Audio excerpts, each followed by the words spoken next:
नमस्कार मित्रों कृष्णा एस्ट्रोलॉजी में आप सबका ज्योतिष रत्न विवेक भट्ट की तरफ से स्वागत है। मित्रों, आज हम ज्योतिष के बहुत ही महत्वपूर्ण विषय यानी जो 1 से लेकर 12 भाव है, वो 12 भाव से हम क्या क्या चीज़ देख सकते हैं उस पर हम चर्चा करेंगे। उसके साथ साथ ही कौन सा ग्रह कौन से स्थान में उच्चत्व प्राप्त करता है और कहाँ पे वो नीचत्व प्राप्त करता है, उस पर हम बात करेंगे। साथ साथ में हम देखेंगे कि कौन सा ग्रह कौन से स्थान में कारकत्व प्राप्त करता है। तो मित्रों चलिए हम इस पर चर्चा चालू करते हैं। मित्रों, हम चर्चा चालू करने से पहले आपसे मेरा निवेदन है कि अगर आपने मेरा मोबाइल नंबर नोट नहीं किया है तो प्लीज़ मेरा मोबाइल नंबर नोट कर दीजिए। मेरा मोबाइल नंबर है 9376478096 और मेरा व्हाट्सअप नंबर है 7984427291। फिर से मैं रिपीट करता हूँ, मेरा व्हाट्सअप नंबर 7984427291। तो अगर वीडियो देखने के बाद आपको कुछ भी क्वेरीज है तो आप मुझे व्हाट्सअप पर मैसेज कर सकते हैं, मेरे मोबाइल पर व्हाट्सअप कर सकते हैं। और मित्रों, अगर आपने मेरा चैनल सब्सक्राइब नहीं किया तो प्लीज़ मुझे सब्सक्राइब करिए और उसको लाइक ज़रूर करिए। तो चलिए मित्रों, हम अभी हमारे जो महत्वपूर्ण विषय है उस पर चर्चा चालू करते हैं। तो मित्रों, ज्योतिष में 1 से लेकर 12 भाव कौन कौन से उस पर हम बात करते हैं। तो जहाँ पे 2 नंबर लिखा है वो प्रथम हाउस बोला गया है। उसके बाद ये द्वितीय हाउस, तृतीय house, fourth house 4 number, fifth house यानी 5 नंबर लिखा है वो चौथा हाउस है। उसके बाद पंचम हाउस, छठा हाउस, सप्तम हाउस, अष्टम हाउस, नौवा घर, 9th हाउस, 10th हाउस, 10वां घर, 11वां घर और ये 12वां घर, ऐसे अलग अलग 12 भाव है। तो अभी ये 12 घर अलग अलग है, उसमें कौन से घर का कारकत्व कौन सा ग्रह बनता है तो वो हम पहले चर्चा करेंगे। उसके बाद 12 घर से 1 से लेकर 12 घर से हम क्या क्या चीज़ देख सकते हैं। तो हम पहले बात करेंगे प्रथम घर की, प्रथम हाउस की। तो जो पहला घर है उसका कारक ग्रह है सूर्य। सूर्य को पहले घर का कारक ग्रह बोला गया है। और हम प्रथम भाव को देश स्थान भी बोलते हैं, तनु स्थान भी बोलते हैं। तो अगर हमें जातक की पर्सनालिटी चेक करनी है कि जातक का जो व्यक्तित्व है उसका तन कैसा है, वो मोटा है, जाड़ा है या पतला दुबला है, वो कितना ऊंचा है, ये सब जो चीज़ें हैं वो हम प्रथम भाव से देख सकते हैं। जातक का चरित्र कैसा है, उसके सोचने का ढंग कैसा है, उसकी मेंटालिटी कैसी है, ये सब हम चीज़ें प्रथम भाव से देख सकते हैं। अगर प्रथम भाव में अच्छा ग्रह बैठा हुआ है, जैसे चंद्र बैठा हुआ है, तो जातक मेंटली तो एकदम भावुक किस्म का होगा। सूर्य बैठा हुआ है, क्योंकि सूर्य प्रथम हाउस का कारक बोलते हैं, तो प्रथम हाउस में अगर सूर्य बैठा है तो जातक बहुत ही कॉन्फिडेंट होगा। और अगर प्रथम भाव में राहु बैठा हुआ है तो राहु एक प्रपंची ग्रह बोला गया है। तो ऐसे जातक दूसरे के साथ प्रपंच छल कपट करने में कुछ भी बाकी नहीं रखते। तो ये सब चीज़ें वो हम प्रथम भाव से देख सकते हैं। तो मित्रों, अभी हम बात करेंगे दूसरे घर की, सेकंड हाउस की। तो दूसरे घर को हम धन स्थान बोलते हैं, कुटुंब स्थान बोलते हैं, वाणी स्थान बोलते हैं। अगर दूसरे घर में अच्छे ग्रह, दूसरे भाव में अच्छे ग्रह बैठे, जैसे कि बुध शुक्र, ये सौम्य ग्रह है। अगर साथ में गुरु बैठा है तो क्या असर देता है उस पर हम चर्चा करेंगे। तो अगर दूसरे घर में बुध शुक्र जैसे घर बैठे तो जातक अपनी मेहनत से कमाएगा और धन संचय करेगा, क्योंकि सेकंड हाउस से धन संचय भी देखा जाता है। शुक्र यानी शुक्र सेकंड हाउस में कारकत्व भी गेन करता है। तो क्योंकि काल पुरुष की कुंडली में दूसरा घर जो है वो शुक्र का घर है और कारक ग्रह है वो गुरु है, पर शुक्र बहुत ही स्ट्रांग बनता है सेकंड हाउस में। तो अगर यहाँ पे शुक्र बैठा हुआ है तो जातक बहुत ही मीठी वाणी बोलेगा। ऐसे जातक सिंगर भी होते हैं। अगर गुरु ग्रह बैठा है तो जातक ज्ञान की बातें ज़्यादा करेगा। और अगर पापी ग्रह बैठा हो, जैसे राहु बैठा है, तो जातक बहुत ही कड़वा, उसका जो बोल होंगे वो बहुत ही कड़वे होंगे। साथ में खराब हैबिट जो बोलते हैं यानी व्यसन, वो व्यसन भी दूसरे घर में दूसरे घर से देखा जाता है। तो अगर राहु बैठा हुआ है, शनि पाप ग्रह, वो अगर मारक होकर यहाँ पे सेकंड हाउस में बैठा हुआ है, तो ऐसे जातक जो है वो शराब के व्यसनी होते हैं, गुटखा पान मसाला गुटखा के व्यसनी होते हैं। तो ये सब चीज़ें बहुत ही इम्पोर्टेंस है जो दूसरे हाउस से देख सकते हैं। साथ में दाई आँख की बात करें तो वो भी सेकंड हाउस से हम देख सकते हैं। तो ये सेकंड हाउस से धन आगमन कैसा रहेगा, जातक परमानेंटली धन अगर गेन करेगा कि नहीं, ये भी सेकंड हाउस से हम देख सकते हैं।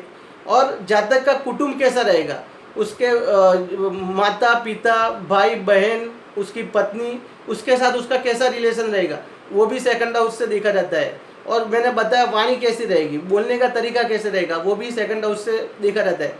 अगर सेकंड हाउस में केतु बैठा हुआ है तो जातक अपने ही कुटुंब से विद्रोह करता है। तो ये सब बहुत ही इंपॉर्टेंट चीज़ है जो हम सेकंड हाउस से देख सकते हैं। अभी हम बात करेंगे थर्ड हाउस की। तो मित्रों, थर्ड हाउस का जो कारक ग्रह है वो है मंगल। अभी थर्ड हाउस यानी तीसरे घर से हम देखते हैं छोटे भाई बहन, जातक का साहस कितना कैसा रहेगा, कम्युनिकेशन कैसा रहेगा, उसके जो पड़ोसी वो कैसे रहेंगे, ये सब चीज़ें थर्ड हाउस से देखी जाती है। अगर थर्ड हाउस में राहु बैठा हुआ है तो बहुत ही अच्छे परिणाम देता है। मगर थर्ड हाउस का मालिक, थर्ड हाउस में अच्छे ग्रह बैठे हुए और वो थर्ड हाउस जो राशि है उसका मालिक कहीं त्रिक भाव में बैठा हुआ है, जैसे 6, 8, 12 में, तो थर्ड हाउस से बहुत ही खराब रिजल्ट मिलते हैं। तो ऐसी स्थिति में भाई बहन से रिलेशन उसका खराब हो जाता है और भाई बहन से कभी कभी तो झगड़ा भी ज़्यादा होता है। थर्ड हाउस जैसे मैंने बताया कुटुंब, जो हमारे पड़ोसी का स्थान है, तो अगर वहाँ से पापी ग्रह का गोचर में परिभ्रमण जब होता है, गोचर के ग्रह वहाँ से मूव होते हैं, तो उस टाइम पड़ोसी से भी झगड़ा होने के चांसेस रहते हैं। तो ये सब चीज़ें अभी कलयुग में, अभी जो 21st सेंचुरी है वहाँ पे ये थर्ड हाउस बहुत ही इंपॉर्टेंस माना गया है। क्योंकि कम्युनिकेशंस, जो मैंने बात की कि कम्युनिकेशन थर्ड हाउस से देखा जाता है।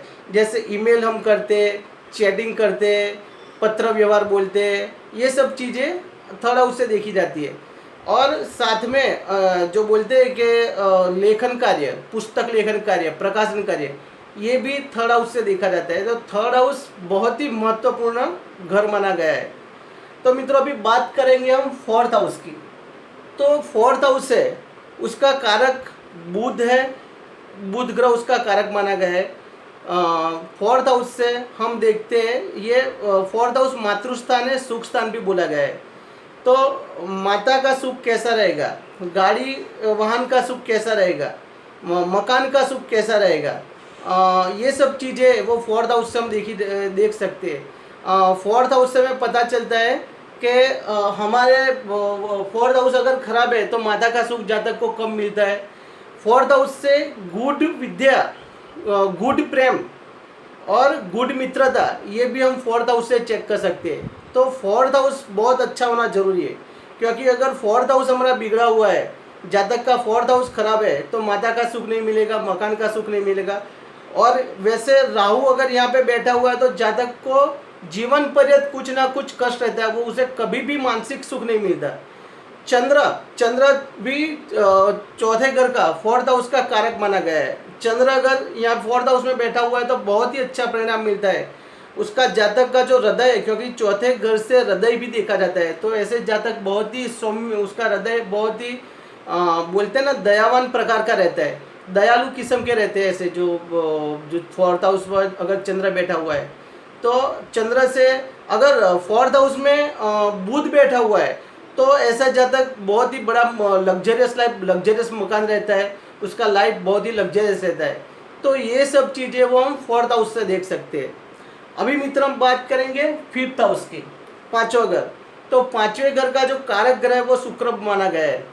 पांचवें घर से हम संतान देखते हैं, रमत गमत देखते हैं, एकाएक धन प्राप्ति देखते हैं, लॉटरी देखते हैं, गुड विद्या यानी जो ज्योतिष की विद्या है उससे भी हम फिफ्थ हाउस से देखते हैं। विद्या का भी ये स्थान माना गया है। कॉलेज तक का जो स्टडी अभ्यास है वो भी फिफ्थ हाउस से देखते हैं। तो फिफ्थ हाउस बहुत ही इम्पोर्टेंस है। और अगर जो फिफ्थ हाउस का कारक शुक्र यहाँ पे बैठा हुआ है तो शुक्र एकाएक धन प्राप्ति जातक को करवाता है। तो फिफ्थ हाउस में शुक्र अगर अपनी खुद की राशि में बैठा हुआ है, जैसे तुला राशि में, वृषभ राशि में, तो जातक को बहुत ही, अगर मिथुन लग्न है और वहाँ पे फिफ्थ हाउस तुला राशि पड़ेगी, वहाँ पे शुक्र बैठा हुआ है, तो जातक को बहुत ही अच्छा परिणाम मिलता है। फिफ्थ हाउस है वो प्रेम संबंध का भी ग्रह, प्रेम संबंधों के लिए भी महत्वपूर्ण घर है, हाउस है। तो अगर हमें प्रेम संबंध देखना है तो भी फिफ्थ हाउस से देखा जाता है। अगर वहाँ पे राहु बैठा हुआ है तो जातक को हमेशा अपने जो उसके प्रेमी है उससे कुछ ना कुछ रुकावट आती है, और कभी भी उसका प्रेम जीवन में, प्रेम संबंध में उसको सफलता नहीं मिलती। तो ये सब चीज़ें जो फिफ्थ हाउस में जैसे मैंने बताया एकाएक धन प्राप्ति भी होती है। तो ये सब चीज़ें वो फिफ्थ हाउस से हम चेक कर सकते हैं। अभी मित्र हम बात करेंगे सिक्स्थ हाउस की। तो सिक्स्थ हाउस जो है उससे हम रिपु स्थान, ऋण स्थान और शत्रु स्थान बोलते हैं। अगर अभी ये सिक्स्थ हाउस का जो कारक ग्रह है वो है मंगल। तो अगर सिक्स्थ हाउस में राहु बैठा हुआ है तो राहु कभी कभी बहुत ही अच्छे परिणाम देता है, क्योंकि 3, 6, 10 और 11 ये 4 स्थान में राहु बहुत ही अच्छा परिणाम देता है। तो अगर ऐसे जातक के हजारों क्यों शत्रु ना हो, शत्रु 1000 क्यों ना हो, पर वो जातक हमेशा विजय प्राप्त करता है। सिक्स्थ हाउस से हम जो कॉम्पिटिशन है वो भी देख सकते हैं, नौकरी, नौकर चाकर, ये सब चीज़ें भी सिक्स्थ हाउस का, हमारा जो रूटीन लाइफ है वो भी सिक्स्थ हाउस से हम देख सकते हैं। तो सिक्स्थ हाउस में अगर पापी ग्रह है, मंगल है, तो मंगल भी बहुत ही अच्छा माना गया है, क्योंकि वो कारकत्व है।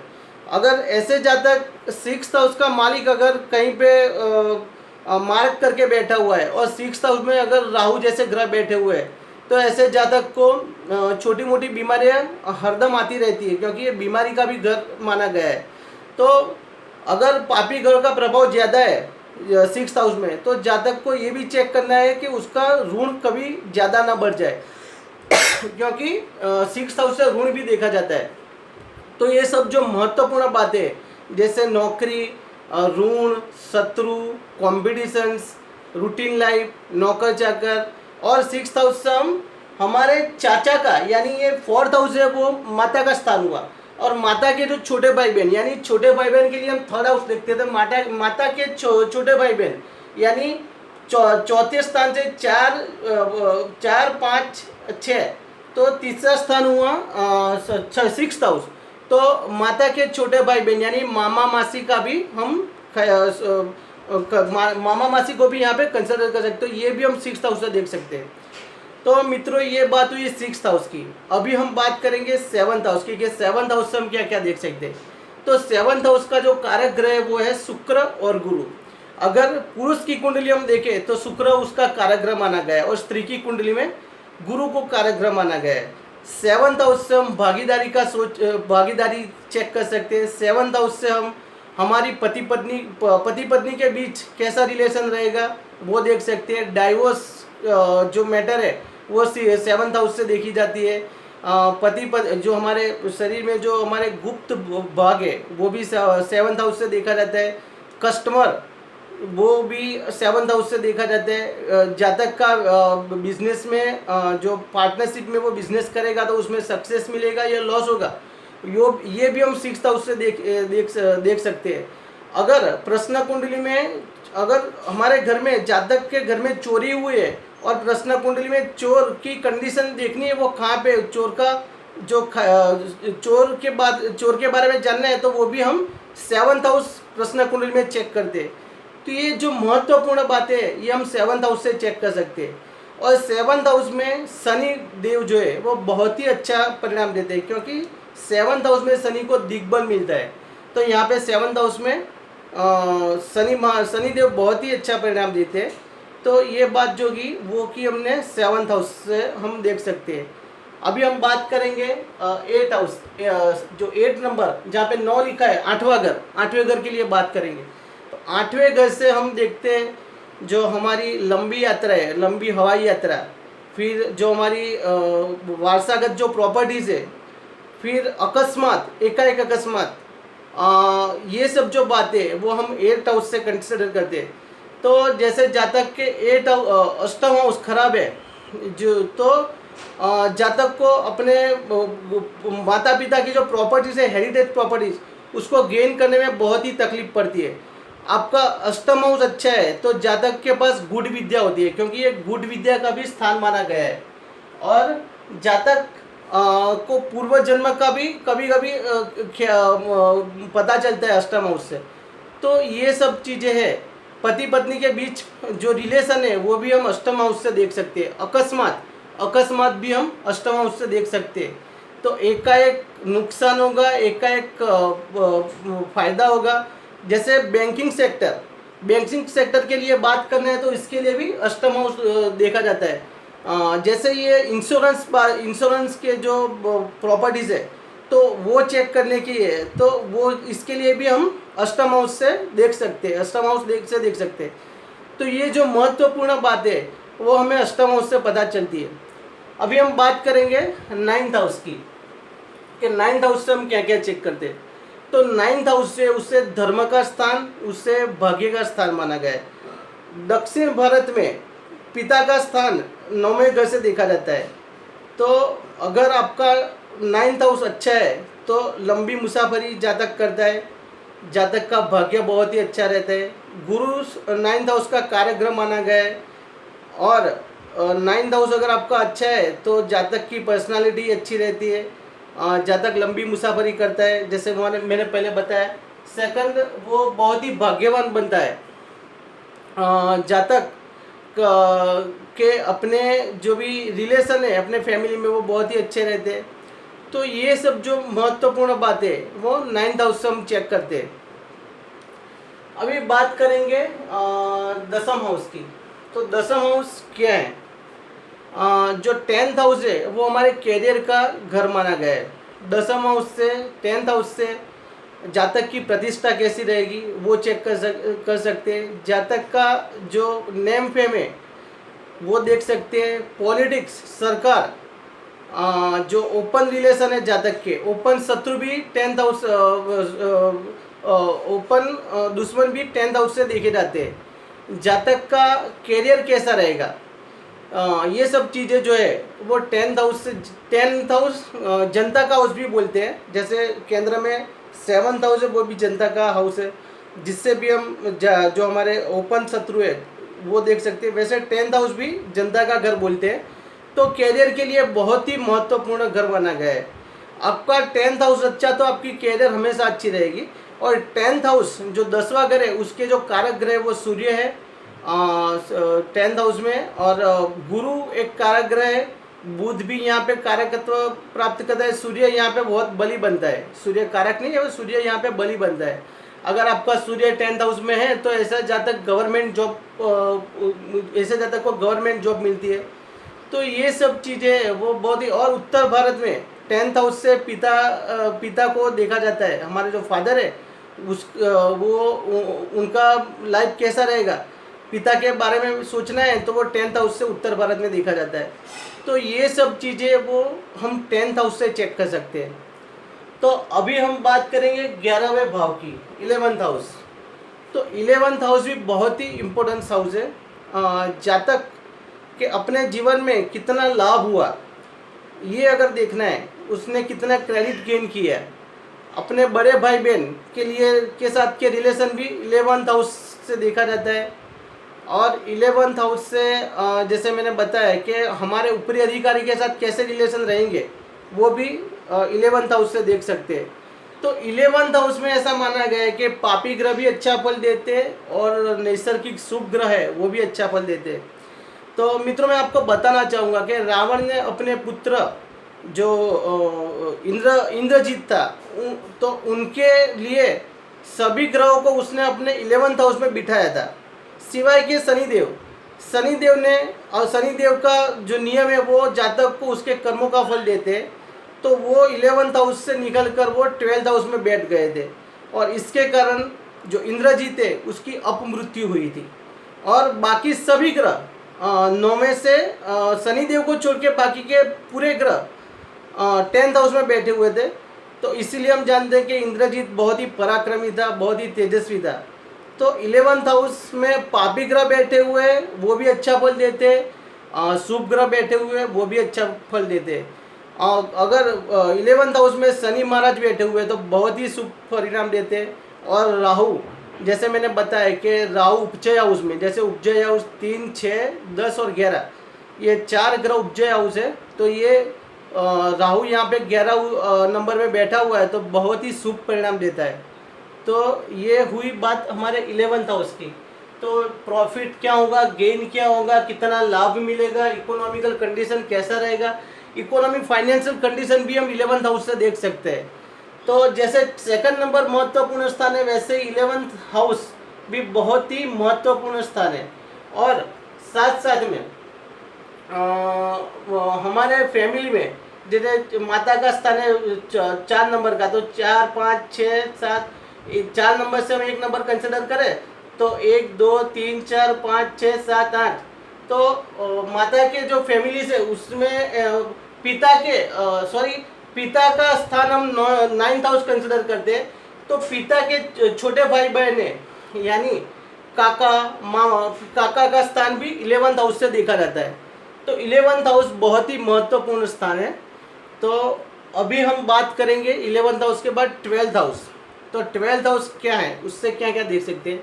तो 12th हाउस का जो कारक ग्रह है वो शनिदेव को माना गया है।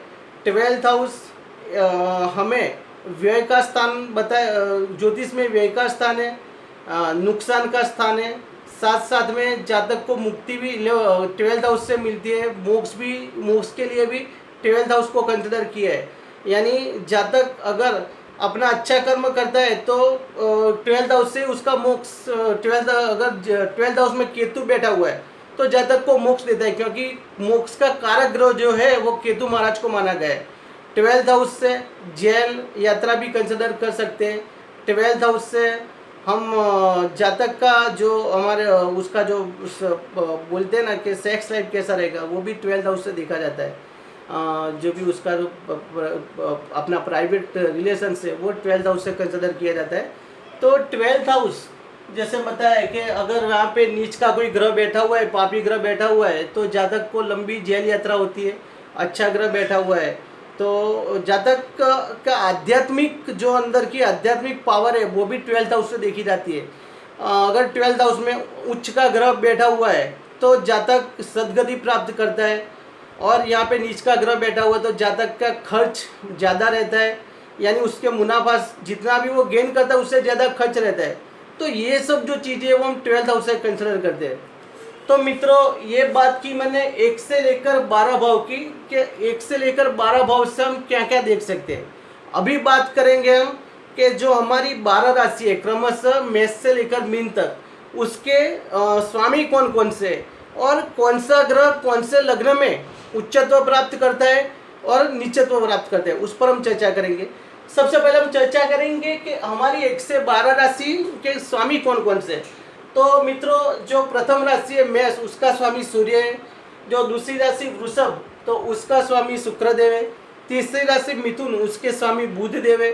चौथी राशि कर्क राशि, उसके स्वामी चंद्रदेव है। 5th राशि सिंह, उसके राशि सूर्यदेव है। 6th राशि है जो हमारी कन्या राशि, उसके स्वामी बुधदेव है। 7th राशि तुला राशि, उसके स्वामी शुक्रदेव है। 8th राशि वृश्चिक राशि है, उसके स्वामी मंगलदेव है।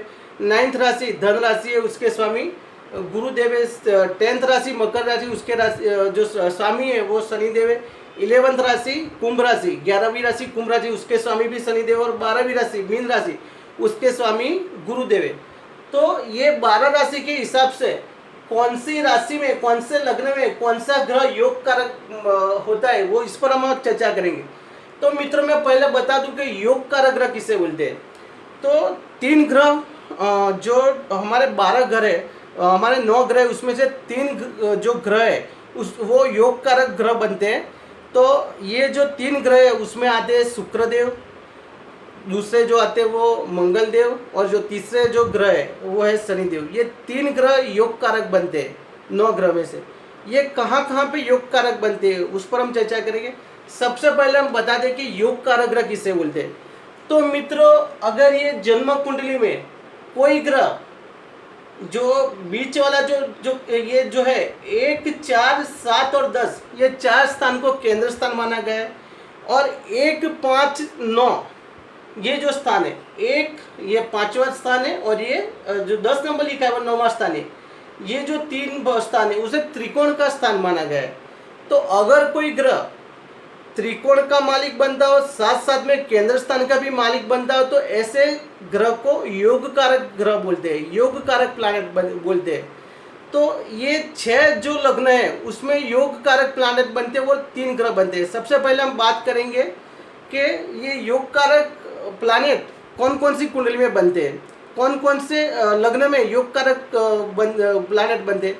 तो सबसे पहले हम बात करेंगे कर्क लग्न में।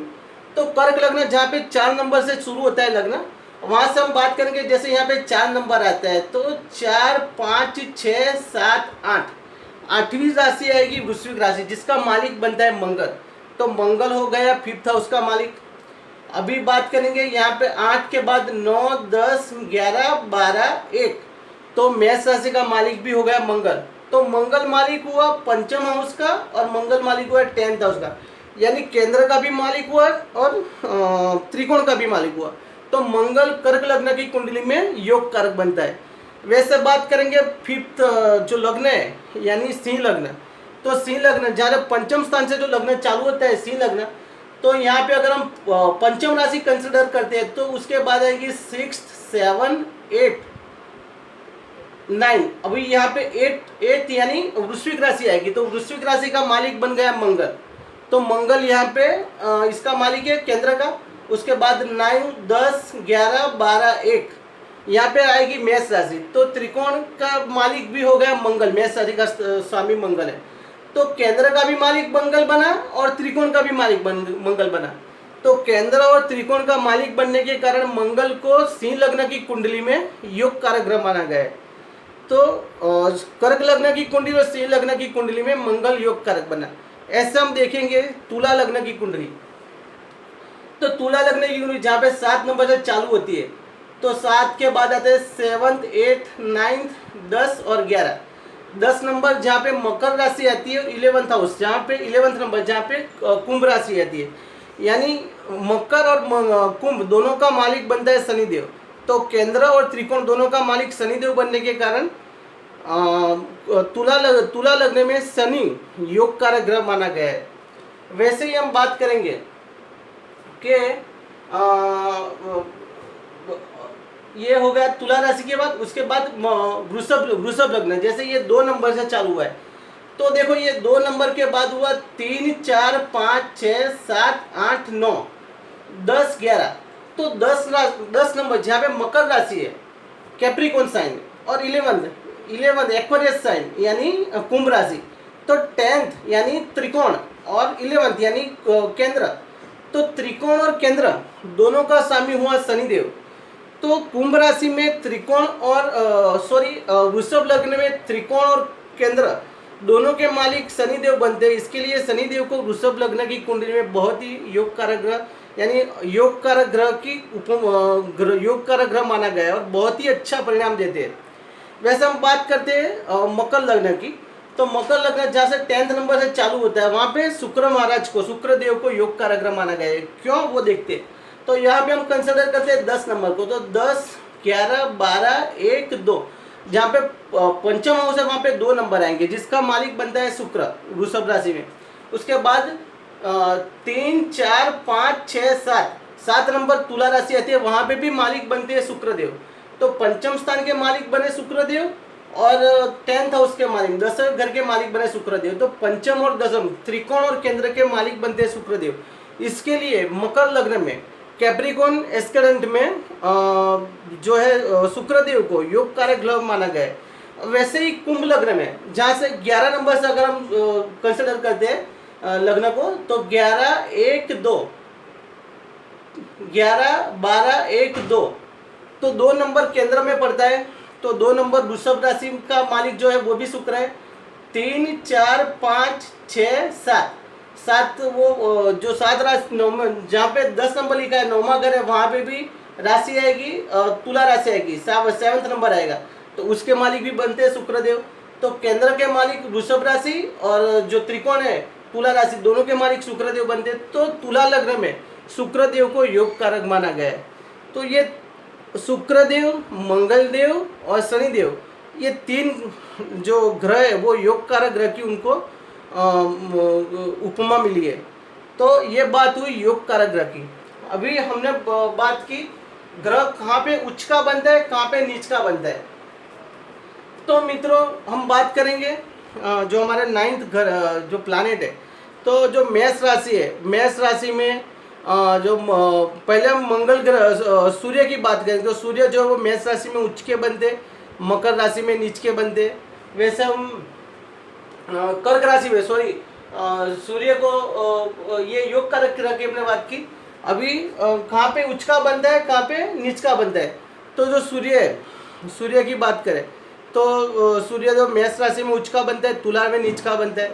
और चंद्रदेव जो है वृषभ में उच्च का बनता है, और चंद्रदेव जो है वो वृश्चिक राशि में नीच का बनता है। बुध देव की बात करें हम, बुध देव जो है वो अपनी मूल त्रिकोण राशि जो कन्या राशि है उसमें उच्चत्व प्राप्त करते हैं, और जो मीन राशि है उसमें नीच के बनते हैं। हम बात करते हैं गुरुदेव की, तो गुरुदेव है वो अपनी उच्च राशि कर्क राशि में उच्चत्व प्राप्त करते हैं, और मकर राशि है वहाँ पे वो नीचत्व प्राप्त करते हैं। हम बात करेंगे भी शुक्रदेव की, तो शुक्रदेव जो है वो मीन राशि में उच्चत्व प्राप्त करते हैं, कन्या राशि में वो नीच के बनते हैं। शनिदेव, तो शनिदेव जो वो मेष राशि में नीच के बनते हैं, और शनिदेव तुला राशि में उच्चत्व प्राप्त करते हैं। तो ये अलग अलग, वैसे ही राहु जो है वो राहु बताया गया है कि ज्योतिष में मिथुन राशि में उच्चत्व प्राप्त करते हैं, और जो धन राशि उसमें नीचत्व प्राप्त करते हैं। और केतु महाराज जो है वो धन राशि में उच्चत्व प्राप्त करते हैं, और मिथुन राशि में नीचत्व प्राप्त करते हैं। तो ये अलग अलग जो 9 ग्रह है वो कहाँ पे उच्चत्व प्राप्त करते हैं, कहाँ पे नीच के बनते हैं, उस पर हमने चर्चा की। तो मित्रों हमने बात की ग्रह कौन कौन से कारक ग्रह है, और कौन से स्थान में कौन कौन से ग्रह कारकत्व प्राप्त करते हैं, कौन से ग्रह कहाँ पे उच्च के बनते हैं, कहाँ पे नीच के बनते हैं, उस पर चर्चा की। योग कारक ग्रह के लिए हमने बात की। अभी हम बात करेंगे कि ग्रहों की दृष्टियाँ क्या क्या होती है। तो सबसे पहले मैं बता दूं कि सभी ग्रहों की सेवंथ एस्पेक्ट रखता है, यानी 7वीं दृष्टि सभी ग्रहों की होती है। जैसे बात करें हम सूर्य से लेकर जो केतु महाराज है सभी की 7th दृष्टि होती है। इसके साथ साथ हम जो गुरु मंगल शनिदेव राहु और केतु देव उसको विशेष दृष्टियाँ प्राप्त की मिली हुई है ज्योतिष में। तो गुरु की बाकी की 7th एस्पेक्ट के सिवाय 7वीं दृष्टि के सिवाय और कौन कौन सी दृष्टि है, तो गुरु महाराज की फिफ्थ दृष्टि, 5वीं दृष्टि और 9वीं दृष्टि। तो गुरु महाराज 5वीं दृष्टि से देखते हैं, 9वीं दृष्टि से देखते हैं, और 7वीं दृष्टि से देखते हैं। वैसे मंगल देव जो है, मंगल देव 4थी दृष्टि से, 7वीं दृष्टि से और 8वीं दृष्टि से देखते हैं। शनिदेव जो है वो 3री दृष्टि से, 7वीं दृष्टि से और 10वीं दृष्टि से देखते हैं। और राहुदेव को भी गुरुदेव की जैसी ही दृष्टि मिली है, वो भी अपनी 5th दृष्टि से 5वीं दृष्टि से, 7th दृष्टि से और 8वीं दृष्टि से, 7वीं दृष्टि से और 9वीं दृष्टि से देखते हो, यानी 5, 7 और 9। सेम केतु देव को भी 5वीं दृष्टि, 7वीं दृष्टि और 9वीं दृष्टि मिली हुई है। तो ये बात हुई कि कौन कौन से ग्रहों को कौन कौन सी